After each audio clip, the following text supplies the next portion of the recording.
Explain to me the difference between those emotions that you had departing from Houston and compare it to the emotions you had departing OKC when you were playing with Russell. Very different. All right, how very is different. that? I've accepted my role in OKC. Which was, look, you're going to be I wasn't even the third option, right? I was the fourth option. Steven Adams was the third option. So it was just more of, all right, this is what I have to do. Like, I got out of New York. I'm here on the team that I know we have a shot to win the championship. So amongst us internally, we all felt like that. But it wasn't until after the season when all of this conversation had started, all this talk had started. Oh, would he come back? Would he take a pay cut? Will he come off the bench? None of this stuff was ever discussed with me as far as me coming off the bench. All I needed was somebody to communicate that with me.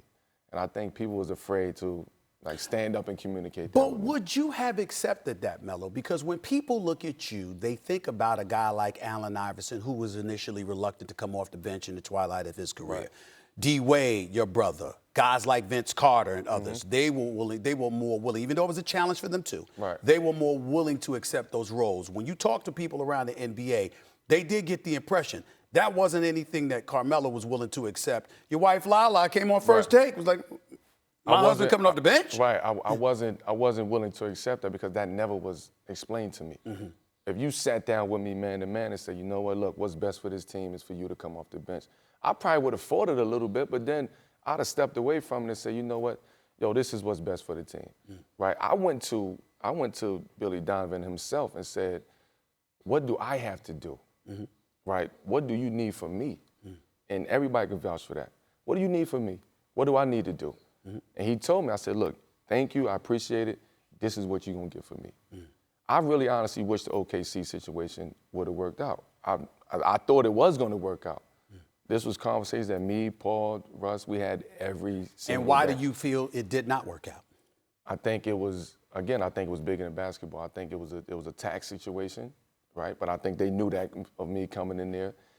They was trying to get me to kind of revamp my contract.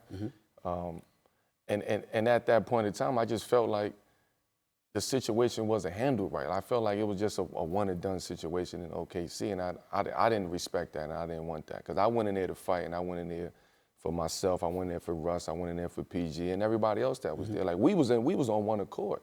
It was just everything else that was happening. You talked about the emotion that you went through when you departed Houston, and now you're sitting here next to me.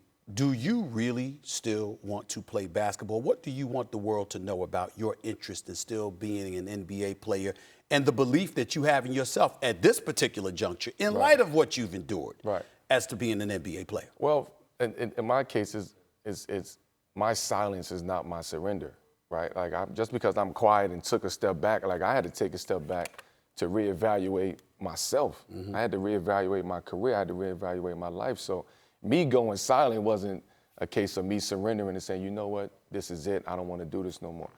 I'm in the gym every single day. Like, nobody can tell you that I don't work, I don't train, I don't do this, I don't do that. I'm in the gym. I believe that, but how good do you believe that you are? Because when you get a shot at your confidence like that. I did at that point in time. I was like, I don't want to do this no more. Like, I don't want to deal with the politics of playing a sport that I love. And I felt like the game didn't love me back at one point, at that point in time. Like, this is all the emotions going in at that point in time. I felt like I loved the game more than the game loved me at that particular time. So now? How do you feel? I'm saying at that point, that was my emotions. Now, I love the game too much to be away from it. I just love the game. I do everything. I'm training young guys. I'm training myself. Like, I'm in it now. I got my kind of a new life about me. After that, it took me a while to get out of that situation emotionally, out of that Houston situation. One of the reasons you're sitting next to me, because Chris Brickley, I believe that's his name, trainer, your trainer, went on the Breakfast Club with Charlamagne the God and a few others and was talking about you and how your interest may be in that farewell tour. Your reaction to what he had to say, and please feel free to quote, to let us know what your perspective was about what he had to say. At first I didn't know what the hell he said. I just started getting, yo, this is your last year, you're retiring, I'm like, what you talking about? Like, what's going on? And like, yo, Chris went on on the morning show and said you want a farewell tour. I'm like, oh my gosh. I've never ever said anything about a farewell tour. I never even thought about a farewell tour. I've thought about this being my last year, but that was at the time I was really emotionally vulnerable at that point in time. Now, I feel like I still can play.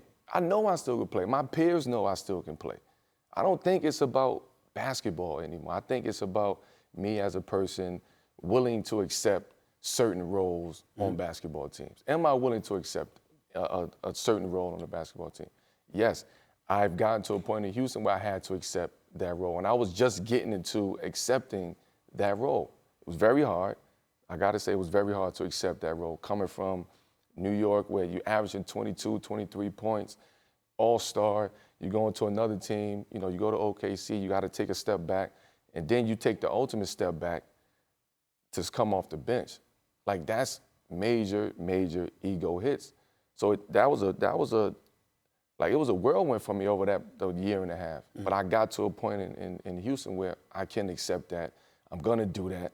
With, I had some help with some people over there, like getting me through it, coaches and things like that. But I had to come to a point and say, you know what, Mel, accept it. This is what it is for now. This is the norm. Accept the new norm for right now.